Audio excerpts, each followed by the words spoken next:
أعوذ بالله من الشيطان الرجيم. بسم الله الرحمن الرحيم. ألف لام ميم را، تلك آيات الكتاب والذي أنزل إليك من ربك الحق ولكن أكثر الناس لا يؤمنون. الله الذي رفع السماوات بغير عمد ترونها ثم استوى على العرش وسخر الشمس والقمر كل يجري لأجل مسمى يدبر الأمر يفصل الآيات لعلكم بلقاء ربكم توقنون. وهو الذي مد الأرض وجعل فيها رواسي وأنهارا ومن كل الثمرات جعل فيها زوجين اثنين يغشي الليل النهار إن في ذلك لآيات لقوم يتفكرون. وفي الأرض قطع متجاورات وجنات من أعناب وزرع ونخيل صنوان وغير صنوان يسقى بماء واحد ونفضل بعضها على بعض في الأكل إن في ذلك لآيات لقوم يعقلون. وإن تعجب فعجبوا قولهم أإذا كنا ترابا أئنا لفي خلق جديد أولئك الذين كفروا بربهم وأولئك الأغلال في أعناقهم وأولئك أصحاب النار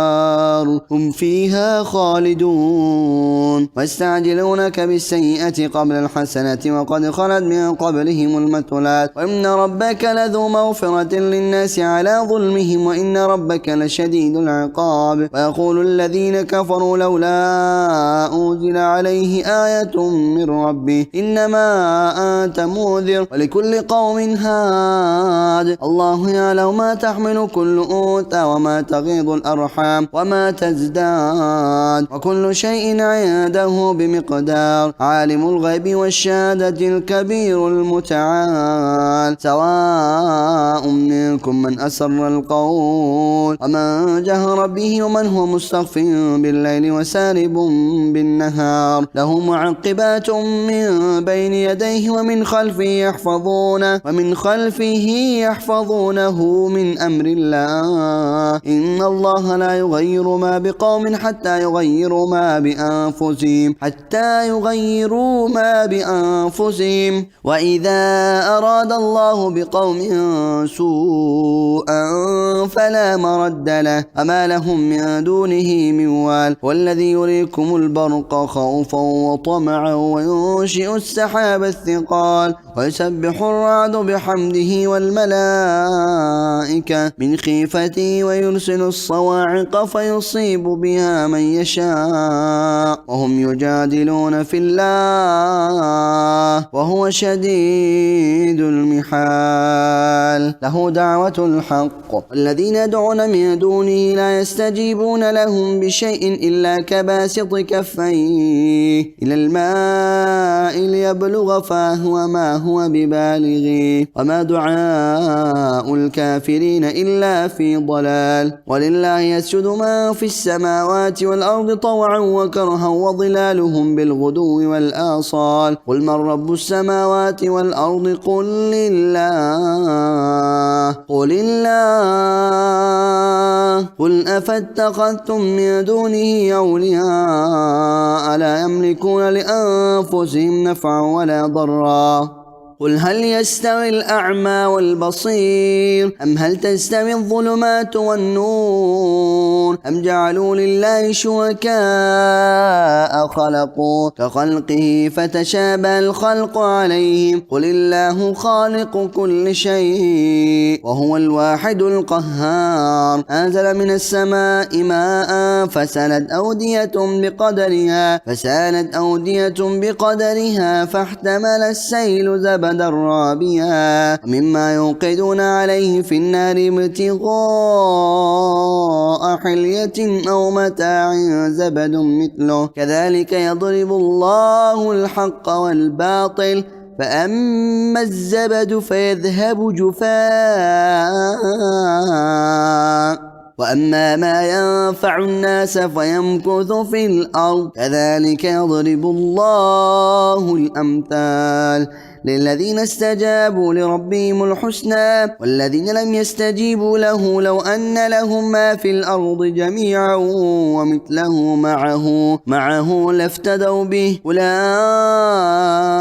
لهم سوء الحساب ومأواهم جهنم وبئس المهاد أفمن يعلم أن ما أنزل إليك من ربك الحق كمن هو أعمى إنما يتذكر أولو الألباب الذين يوفون بعهد الله ولا ينقضون الميثاق والذين يصلون ما أمر الله به أن يوصل ويخشون ربهم ويخافون سوء الحساب والذين صبروا ابتغاء وجه ربهم وأقاموا الصلاة وأنفقوا مما رزقناهم سرا وعلانية ويدرؤون بالحسنة السيئة أولئك لهم عقبى الدار جنات عدن يدخلونها ومن صلح من آبائهم وأزواجهم وذرياتهم والملائكة يدخلون عليهم من كل باب سلام عليكم بما صبرتم فنعم عقبى الدار والذين ينقضون عهد الله من بعد ميثاقه يقطعون ما أمر الله به أن يوصل ويفسدون في الأرض أولئك لهم اللعنة ولهم سوء الدار الله يبسط الرزق لمن يشاء ويقدر وفرحوا بالحياة الدنيا وما الحياة الدنيا في الآخرة إلا متاع ويقول الذين كفروا لولا أنزل عليه آية من ربه قل إن الله يضل من يشاء ويهدي إليه من أناب الذين آمنوا وتطمئن قلوبهم بذكر الله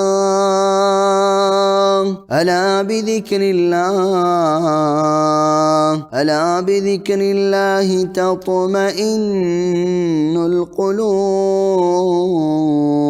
الذين آمنوا وعملوا الصالحات طوبى لهم وحسن مآب كذلك أرسلناك في أمة قد خلت من قبلها لتتلو عليهم الذي أوحينا إليك وهم يكفرون بالرحمن قل هو ربي لا إله إلا هو عليه توكلت وإليه متاب ولو أن قرآنا سيرت به الجبال أو قطعت به الأرض أو كلم به الموتى بل لله الأمر جميعا أفلم ييأس الذين آمنوا أن لو يشاء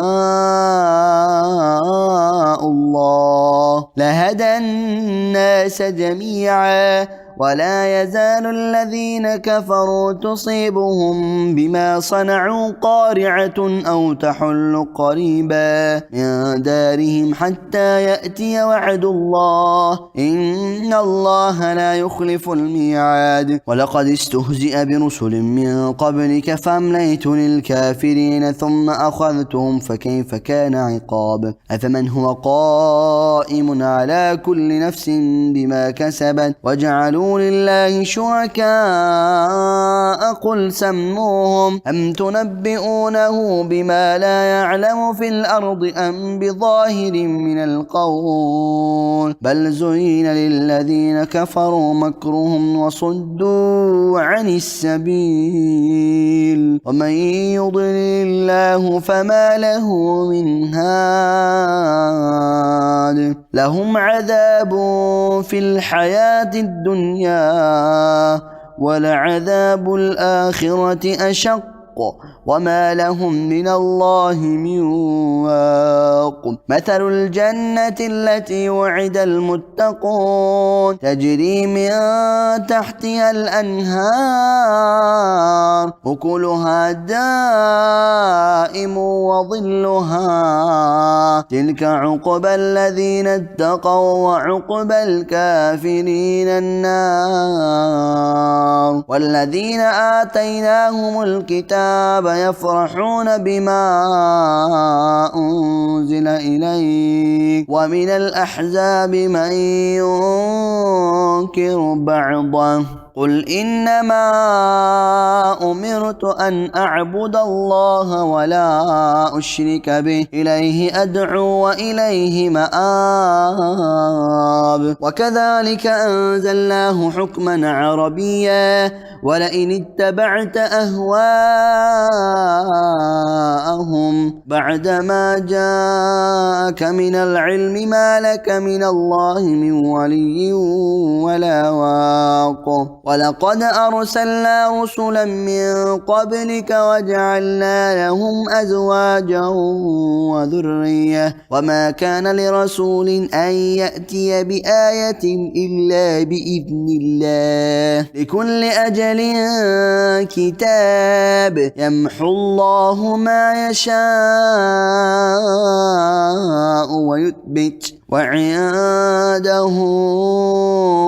أم الكتاب. وإما نرينك بعض الذي نعدهم أو نتوفينك فإنما عليك البلاغ وعلينا الحساب. أولم يروا أنا نأتي الأرض ننقصها من أطرافها والله يحكم لا معقب لحكمه وهو سريع الحساب.